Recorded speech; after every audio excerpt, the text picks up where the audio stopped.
سے بچے بہنوں کی سن کر بیوی کی ٹھکائی شروع کر دیتے. چند دن پہلے ایک بچی میرے پاس آئی وہاں سے، میرا گاؤں ہے تلمبا میاں ملتان کے پاس، تو بہاڑی سے ایک بچی آئی کہ جی میرا خامند مجھے بہت مارتا ہے. بہنیں میری شکایتیں لگاتی ہیں، وہ مجھ سے آ کر پوچھتا بھی نہیں کہ مجھے یہ بات پہنچی ہے، بس آتے میری پٹائی شروع کر دیتا.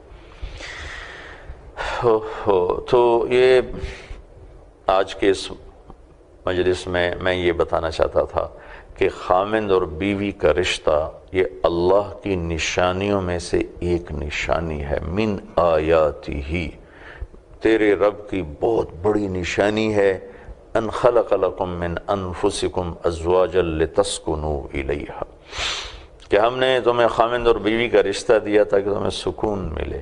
اب ان کے آپس میں کیا سکون کب آئے گا؟ جب خامند بیوی کے ساتھ اظہار محبت ہو. ہمارے ہاں تھوڑا سا کوئی بیوی سے تعلق ہو جائے تو اوپر والے مار دیں، یہ تو رن مرید ہوگا، یہ تو زن مرید ہوگا، یہ تو کمرے سے نکلتا ہی نہیں ہے، اس کو تو کوئی اور سوچتا ہی نہیں ہے. ایسے بولنے والے بہت نادان ہیں، بہت نادان ہیں، بہت نادان ہیں. بیوی کی ذمہ ہے کہ خامند کو عزت دے، احترام کرے، اس کے لیے کوئی ایسی بات نہ کرے جو اس کے مزاج کے خلاف ہو، دل شکنی ہو، عزت نفس مجروح ہو.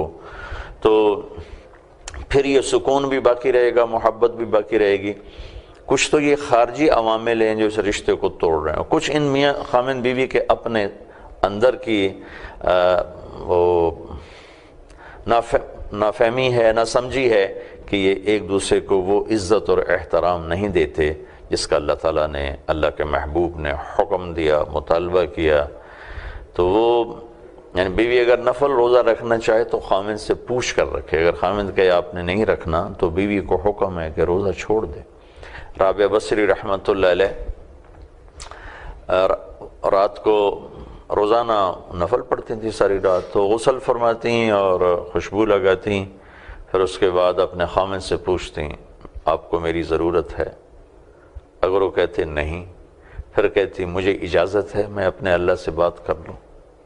اگر وہ ان کے خامند کہتے اجازت ہے تو پھر مصلی پہ کھڑی ہو جاتی تھی.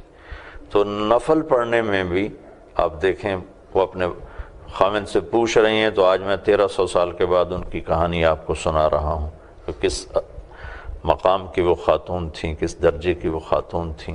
ایسی اللہ کے محبوب نے مردوں سے کہا کہ بہترین خامند وہ ہے جو بیوی کے ساتھ، بہترین مسلمان وہ ہے اور بہترین انسان وہ ہے جو بیوی کے ساتھ اچھا سلوک کرے. پھر آپ نے اضافہ کر کے فرمایا اور میرا تم سب میں سے سب سے اعلیٰ سلوک ہے اپنی بیویوں کے ساتھ. تو اس پر آپ غور فرمائیں. ان آیات کو سورہ روم میں پڑھیں. یہ سورہ روم کی آیات میں نے آپ کے سامنے پیش کی ہیں. اللہ تعالیٰ کی نشانیاں، ہمارا مٹی سے بننا، اللہ تعالیٰ کی نشانیاں، زمین آسمان کا بننا اور زبانوں کا الگ ہونا، رنگ روپ الگ ہونا، اللہ کی نشانیاں، نیند کا آنا، بیدار ہونا، اللہ کی نشانیاں، بارش، آسمان، زمین، چاند، تارے، سورج، سیارے، اور اللہ کی بہت بڑی نشانیوں میں سے ایک نشانی خامند اور بیوی کا تعلق. تو میں جو بھی میری بات سن رہے ہیں، جو مرد ہیں، اپنی بیویوں کو محبت دیں، اظہار محبت کریں خامند بیوی کے لیے، بیوی خامند کے لیے. یہ ضروری ہے. ایک صحابی بیٹھے تھے اللہ کے محبوب کی خدمت میں، ایک اور دوسرے صحابی گزرے تھے. انہوں نے عرض کی یا رسول اللہ یہ جو آدمی جا رہا ہے مجھے اس سے محبت ہے. تو آپ نے ارشاد فرمایا تو انہیں اسے بتایا کہ جی بتایا. تو انہیں کہا اٹھو اور جاؤ اس سے کہو انی احبک، اسے جا کر کہو کہ میں تم سے پیار کرتا ہوں. یہ چیز بتلاتی ہے کہ اظہار ضروری ہے، اظہار ضروری ہے.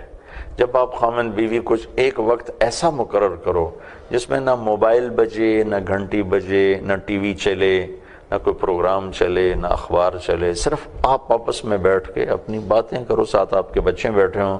ایک مجلس روزانہ ایسی ہونی چاہیے. روزانہ نہیں کر سکتے ہو، ایک دن چھوڑ کے کر لو، 2 دن چھوڑ کے کر لو، 3 دن چھوڑ کے کر لو. ایک ایسی میٹنگ مجلس جس میں خامند بیوی بچے، نہ ٹی وی، نہ موبائل، نہ اخبار، اور نہ کوئی اور ایسی چیز جو آپ کے اس میٹنگ میں